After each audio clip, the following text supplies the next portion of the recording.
Okay, we're going to start chapter 2 today with the logic of compound, which is the logic of compound statements, and beginning with logical form and logical equivalence. An argument is a sequence of statements aimed at demonstrating the truth of an assertion. The assertion at the end of the sequence is called a conclusion, and the preceding statements are called premises. In logic, the form of an argument is distinguished from its content. The logical analysis won't help you determine the intrinsic merit of an argument's content, but it will help you analyze an argument's form to determine whether the truth of the conclusion follows necessarily from the truth of the premises. For this reason, logic is sometimes defined as the science of necessary inference or the science of reasoning. Consider the following two arguments. They have different content, but their logical form is the same. We use variables like P, Q, and R to represent component sentences. Not P means that the sentence is negated, or it is not the case that P. And we let the symbol with the three dots like this stand for the word therefore. So, come on. Why aren't you?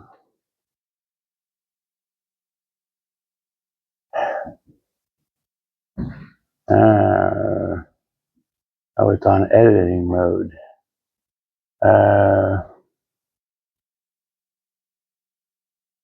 Come on now. There we go.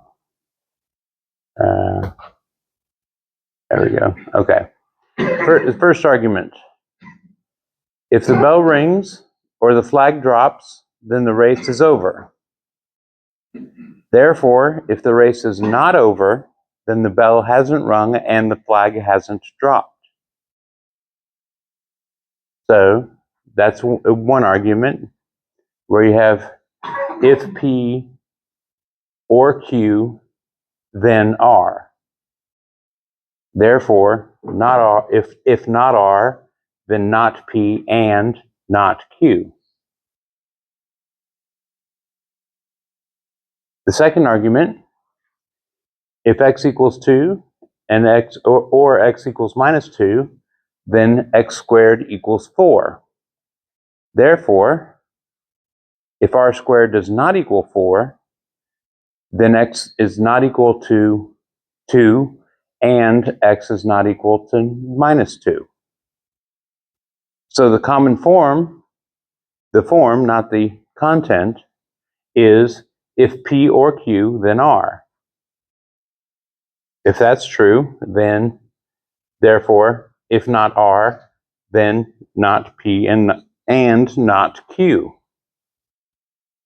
So the form is the same, even though they express totally different information and content.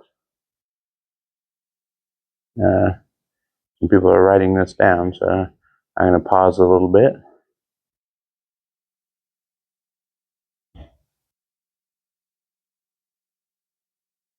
But this is an example of the use of variables to look at the form of an argument instead, without really the content not really mattering. The x equals 2 is P. In this argument, the bell rings as P in this argument. The argument structure is the same, it's just the content is different. Fill in the blanks below so that argument B has the same form as argument A. Then represent the common form of the arguments using letters to stand for the component sentences.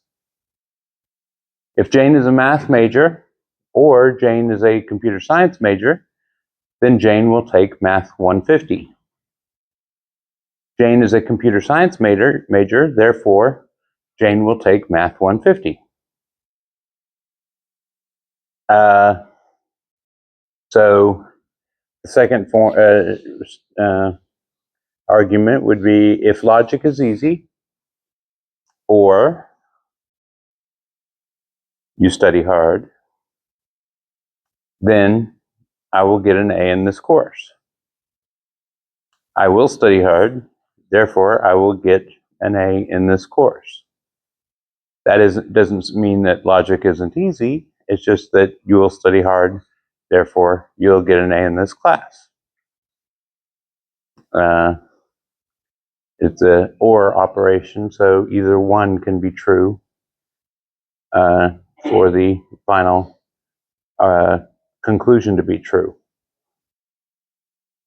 I will study hard, I will get an A in this course. The common form is if P or Q, then R. P is true, or Q is true, therefore R is true.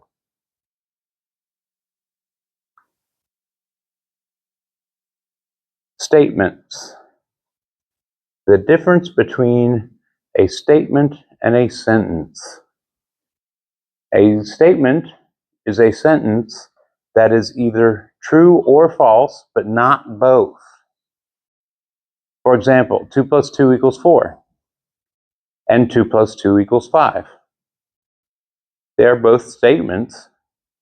Just one's false, the other one is true. But you can't have a statement that is both true and false. On the other hand, x squared plus 2 equals 11 depends on the value of x. For some value of x, it is true. Whereas for other variables, it is false. So this is not a statement. It can be both true or false. It is an incomplete statement. It is not a true or false situation. Similarly, the truth or falsity of x plus y equals greater than 0 depends on the value of x and y. For example, when x equals minus 1 and y equals 2, it is true. Whereas when x is equal to minus 1 and y is equal to 1, it is false. So therefore, it is not a proper statement. If you were to add to it, say, x plus y is greater than 0 for all positive integers x and y, that would be true, because it's always going to be true regardless of the values of x and y. Because add any positive integer to add any other positive integer, you would have a number greater than 0. Compound statements. We now introduce 3 symbols that are used to build more complicated logical expressions out of simpler ones. The little tilde thing here, it's the upper left-hand corner of your keyboard, denotes not. The greater than sign pointing up denotes and the greater than symbol pointed down denotes or. How I remember this is, this one looks like an A without the crossbar. That means and the other one is or. So that's an easy way to remember that. So given the statement P, the sentence not P is read with the little tilde in front of the P. It's kind of hard to read because this program doesn't do PowerPoint slides very well. Is read not P, or it is not the case that P. In some computer languages, this symbol is used. Personally, I've never seen it. I don't even know how to type it on the keyboard, so why would a computer programming language use it? But it's in the slide, so I leave it alone. I've seen the only place I've seen this symbol used is in a philosophy logic class. they will sometimes use that symbol. So it just depends on your circle that you're dealing with. Expressions that include the symbols with the tilde, the and the or. The order of operation specifies that the not operator is performed first. For instance, not P and Q is equal to not P in parentheses and Q. In logical expressions, as in ordinary algebraic expressions, the order of operations can be overridden through the use of parentheses.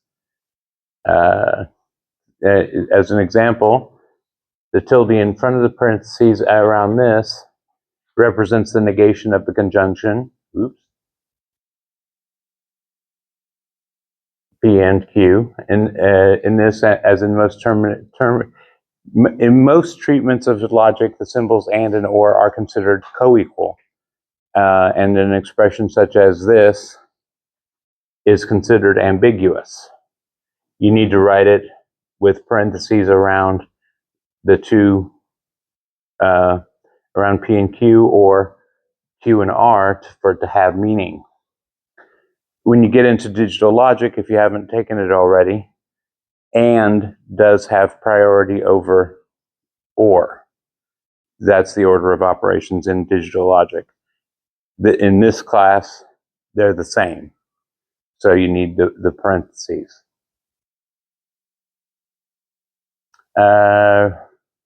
Write each of the following sentences symbolically, letting H equals not, it is hot, and S is, it is sunny. Well, say, it is not sunny, or it is not hot, but it is sunny. That's like saying, it is not hot, and it is sunny. So it would be not H, because it's not hot, and it is sunny. Do I have my, there we go. I'm writing on the screen here. It is neither hot nor sunny. Well, it is not hot, and it's not sunny. So, not hot, and not sunny. Now, the slide doesn't show it, but you can also look at it as saying it is not hot or sunny. They are equivalent. For those of you that have taken digital logic already, you might recognize De Morgan's theorem that we'll get into in a little bit here.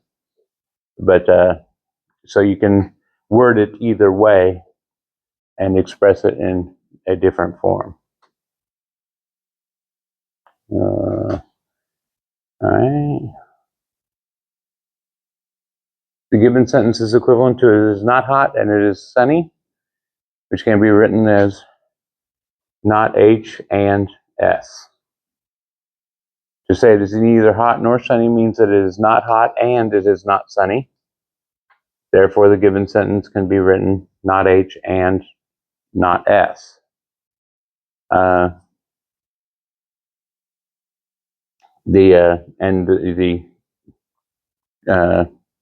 equivalent that I showed on the previous slide. Let's see here. Suppose X is a particular real number. Let P, Q, and R symbolize X is greater than 0, X is less than 3, and X equal 3, respectively.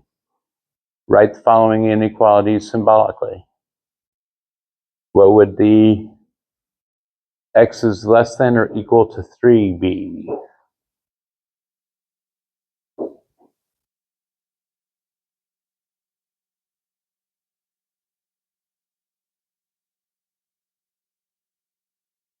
There's a less than or equal to, so it would be Q. Let me turn that on. Q for less than 3, or R, x equals 3. It is less than 3 or it equals 3.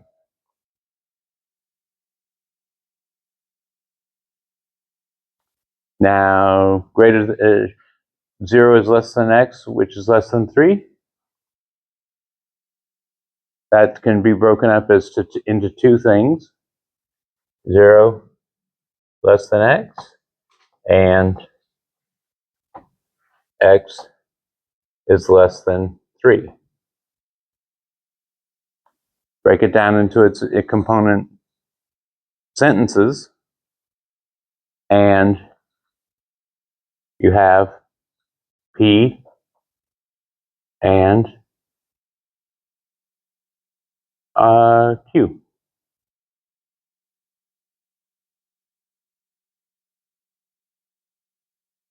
Now this one is a little bit more complex, but that is equal to 0 less than x, and x is less than 3, or x equals 3. See how I got that? All right. And then you just substitute the variables for that, and you get P and Q or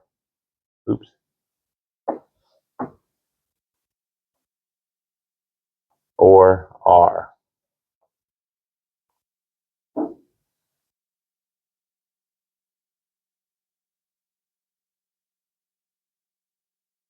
See how that works, where you break it down into its component sentences and write out the ands and the ors, and then you just substitute the symbols, and there you go.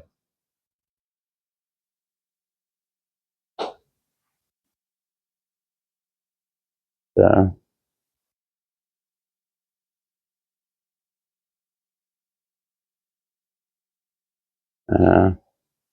everybody got it? Just about? The next slide has the solution on it anyway. So there you go. Q or R, P and Q, and P and the quantity Q or R. Truth values. Now, depending on who you took or take digital logic with, they might talk about truth tables. That is incorrect for engineering. You can a truth table is true or false. In digital logic, it is properly called a state table. What state is the signal in? Some electrical engineers can get pretty ticky about the use of those terms properly, because there's more than just true and false in a state table. You can have a high impedance state, you can have a transition state, you can, from high to low, you can have a transition state from low to high.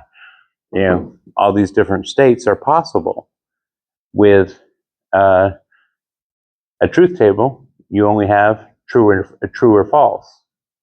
So the definition: if P is a statement variable,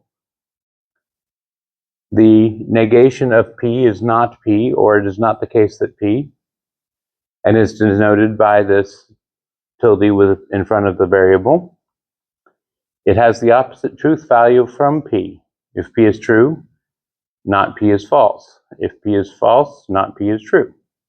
And you give the truth table in this form.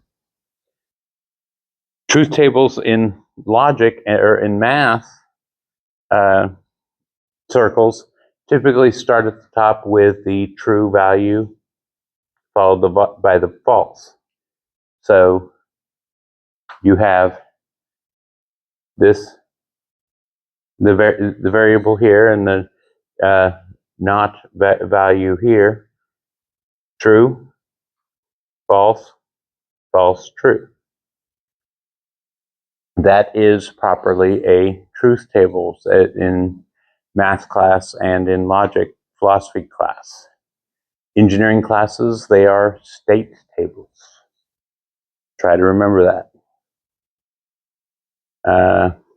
If P and Q are statement variables, the conjunction of P and Q is P and Q, denoted by the and symbol here.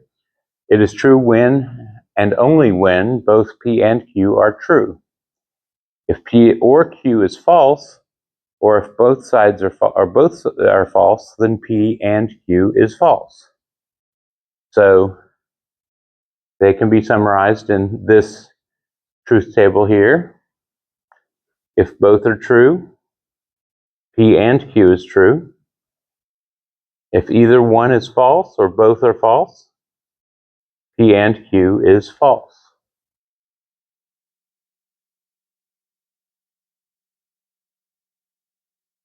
Each combination is displayed in one row of the table. The corresponding truth table or truth value for the whole statement is placed in the rightmost column of that row. Note that the only row containing a T in the first one is because an AND statement is true only when both components are true. Now for the OR, if P and Q are statement variables, the disjunction of P and Q is P or Q, denoted by the P and Q with the OR symbol between it. It is true when either P is true or Q is true, or both. It is false only when both P and Q are false. So the truth table for that is given here. True, true, true. True, false, true. False, true, true. False, false, false. Using these three logical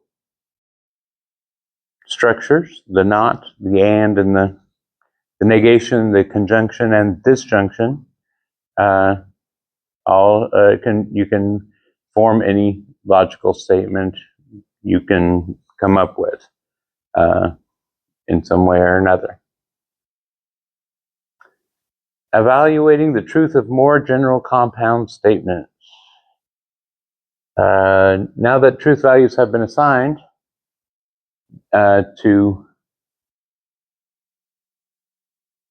this gets muddled up here, not P, P and Q, and P or Q, consider the question of assigning truth values to more complicated expressions such as not P and Q, P or Q, and not quantity P and Q, and P and Q or R. Such expressions are called statement forms or propositional forms. A statement form is an expression made up of a statement such as statement variables and logical connectives that becomes a statement when actual statements are substituted for the component statement variables. The truth table for a given statement form displays the truth values that correspond to all possible combinations of truth values for its component statement variables. So, compute the truth values for a statement form. Follow the rules similar to those used to evaluate algebraic expressions. For each combination of truth values from the statement variables, first evaluate the expressions with the innermost parentheses, then evaluate the expressions with the next innermost, and so forth, until you have the truth values for the complete expression.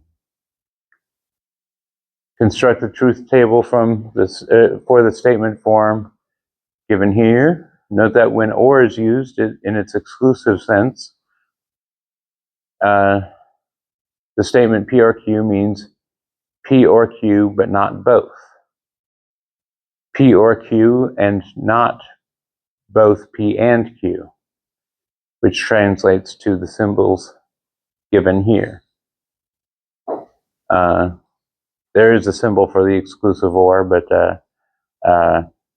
we'll get to that a little bit later. Set of columns labeled P, Q, P or Q, P and Q, not P and Q, and the full expression. Fill in the P and Q columns with all the logically possible combinations of truths and falses. Then use the truth tables for or, and to fill in the next two columns, and then the appropriate with the appropriate truth values. Then you add the negation by taking opposites of the truth values for P and Q. For example, the entry for not P and Q in the first row is false because the first row of the truth table of P and Q is true. So finally fill in the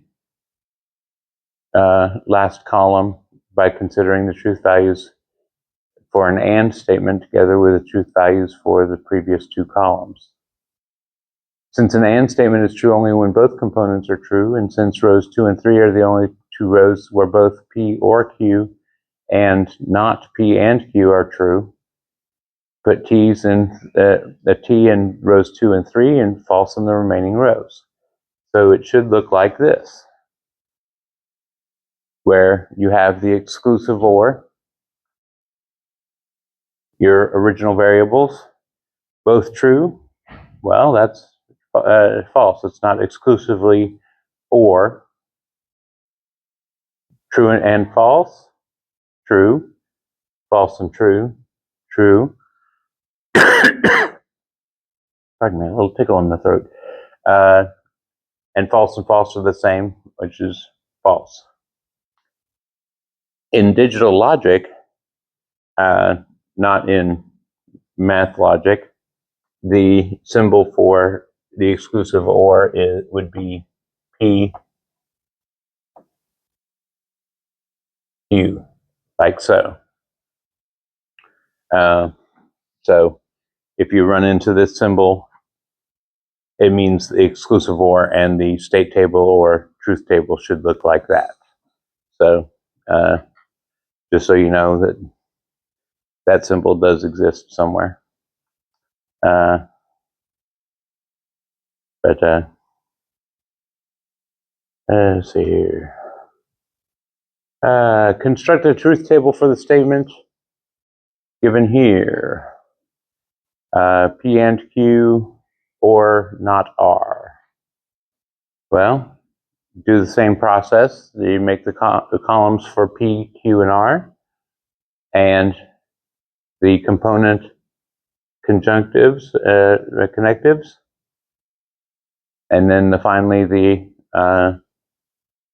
full expression on the right-hand side. And then you fill out each column accordingly. And let's see here. Well, it just goes through the step-by-step process again. And you get this. Notice that there's 8 lines here of combinations. For 3 variables, you're going to need 8 lines to get all the combinations of true and false. True, true, true, true, true, false, true, false, true, etc., etc. So it can get kind of cumbersome as you add variables. For n variables, you're going to need 2 to the n lines in your truth table. So One variable, 2 lines. 2 variables, 4 lines. 3 variables, 8 lines. 4 variables, 16 lines. And you see it gets big pretty quick.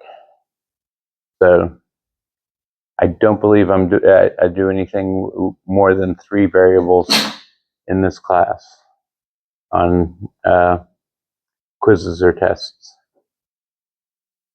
Logical equivalence. 2 statement forms are said to be logically equivalent if and only if they have identical truth values for each possible substitution of statements for their statement variables. The logical equivalence of statements forms P and Q is denoted by writing P with a triple equal sign here, Q. 2 statements are called logically equivalent if and only if they have logically equivalent forms when identical component statements are used to replace identical component statements. So, testing whether 2 statement forms are illogically equivalent. Construct a truth table with one column for truth values of P and another column for the truth values of Q. Check each combination of truth values of the statement variables to see whether the truth value of P is the same as the truth value of Q. If in each row the truth value of P is the same as the truth value of Q, then P and Q are logically equivalent. If they do not have the same truth values, they are not logically equivalent.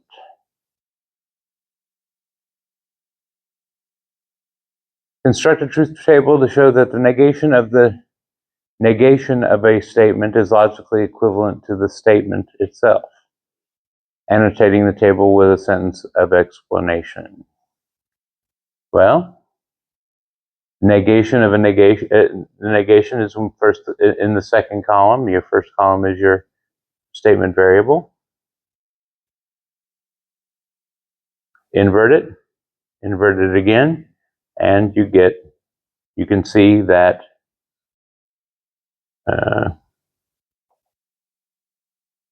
these are the same, these are the same, therefore they are equivalent. A double negative is a positive, so to speak.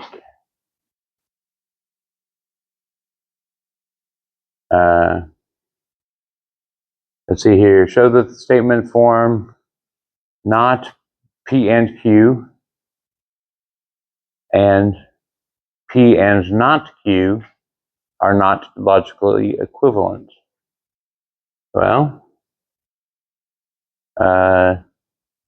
not P, you do the truth table for each expression and, with each of the 4 combinations.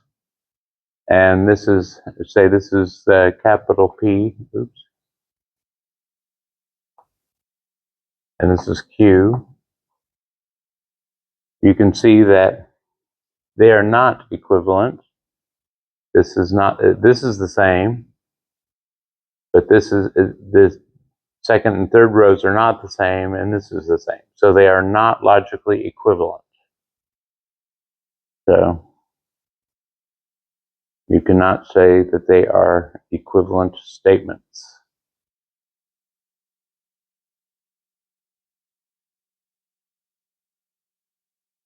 This method uses the example shown to show that not P and Q and not P and not Q are not logically equivalent. Where did this come from? Oh, okay. Oh, okay, I see.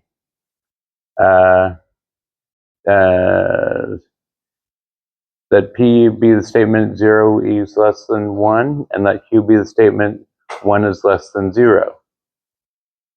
Then not P is, it is not the case that both 0 is less than 1 and 1 is less than 0, which is true. On the other hand, not P and not Q is not true because 0 is not less than 1 and 1 is not less than, I'm sorry, 0 is, 0 not being less than 1 is false, and 1 is not less than 0 is true, but the conjunction makes it false because one of the elements is false. So the second expression is false while the first expression is true. This example shows that there are concrete statements you can substitute for P and Q to make one of the statement's forms true and the other false. Therefore, the statement forms are not logically equivalent. Let's see here. Morgan's law, mentioned it earlier. The negation of an and statement is logically equivalent to the or statement in which each component is negated. The negation of an or statement is logically equivalent to the and statement in which each component is negated. So, write each of the following negations for each of the following statements.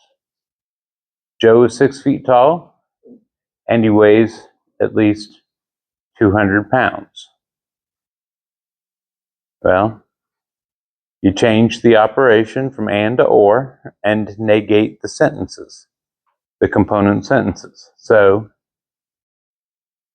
John is not 6 foot tall, or he weighs less than 200 pounds.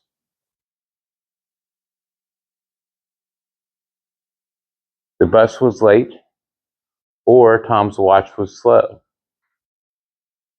Well, the bus was not late, and Tom's watch wasn't slow. You negate the component sentences, and change the or to an and.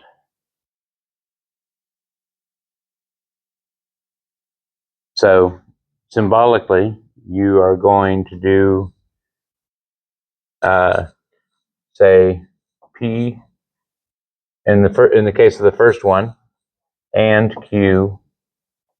The negation of it is equal or equivalent to not P or not Q. And the second one is not, the negation would be not P or Q is equivalent to not P and not Q.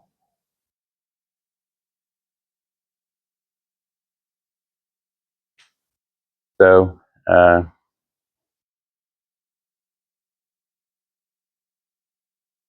when you negate an and, change the operation and negate the component statements.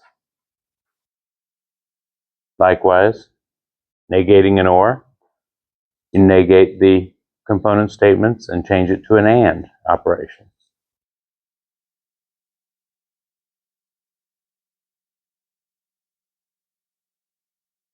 Oh, come on now. Don't do this to me.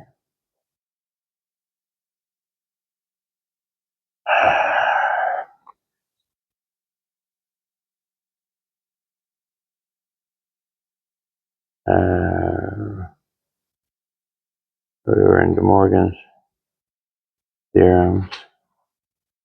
Okay. All right. Back to where we were. Okay. John is not 6 feet tall, or he weighs less than 200 pounds. Yeah.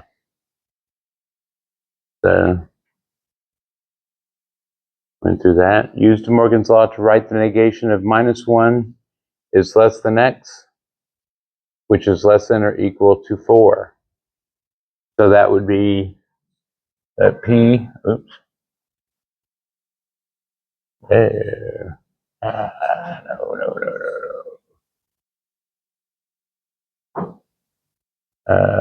Okay. So p equals -1 less than x. Q equals x is less than or equal to 4. So the negation, so that it's P and Q, negate it,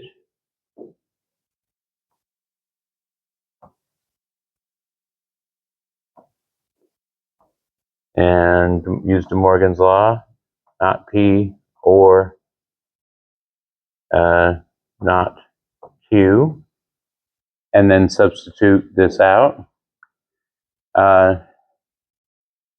and you get not P, which is x is less than or equal to -1,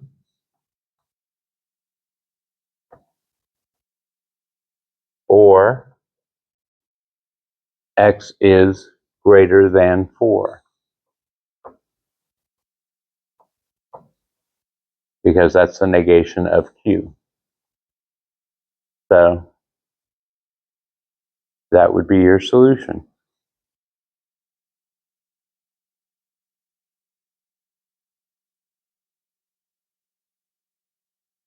All right, which is given again on this page here. Greater than -1 is less greater than or equal to x, and x is x is greater than 4. So pictorially, you can represent it on a number line like this. Tautologies and contradictions. Okay. A tautology is a statement form that is always true regardless of the truth values of the individual statements is substituted for its statement variables. A statement whose form is a tautology is called a tautological statement. A contradiction is a statement form that is always false regardless of the truth values of the individual statements substituted for its individual statement variables. A statement whose form is a contradiction is a contradictory statement. Show that the statement form P or not P is a tautology and the statement form P and not P is a contradiction. Well, P or not P, let's just say P is the lights are on. P or not P would be the lights are on or the lights are off. One of those is going to be true regardless of whether the lights are on or off. So the or statement would be true all the time. The lights are on or the lights are off. There's no in between. And it's just true and false. Now, if you try to do that with an and, the lights are on and the lights are off. That's false because you can't have both statements be true at the same time. Lights are on, lights are off. Got to be one or the other. You can't have both at the same time. And an and statement is only true if both are true at the same time. So it's always going to be false. You can look at it from the truth table perspective, that this is all trues for P or not P, and all falses for P and not P.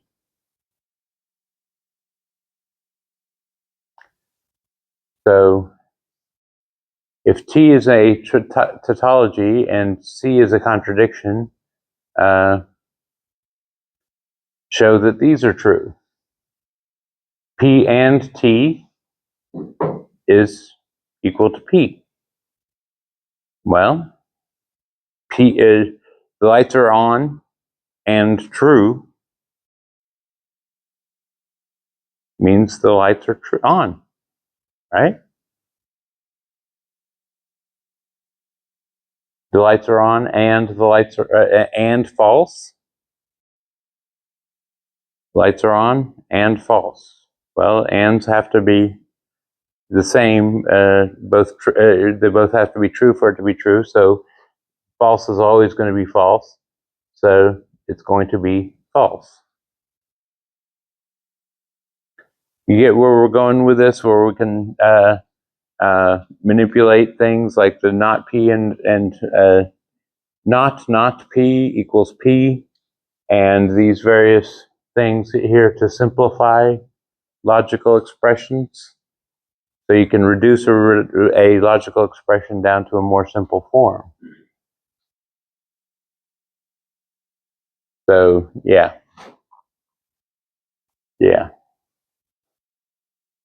Using the truth table to do the same thing here.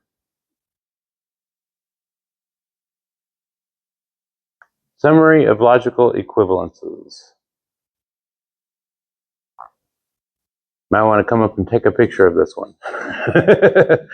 I'm not going to go through all of them because there's 11 of them with different varieties of each. But the various laws that and theorems that I guess they're all laws according to this. But all these can be used to reduce or manipulate your logical expressions, to reduce the number of variables, or just in general simplify them.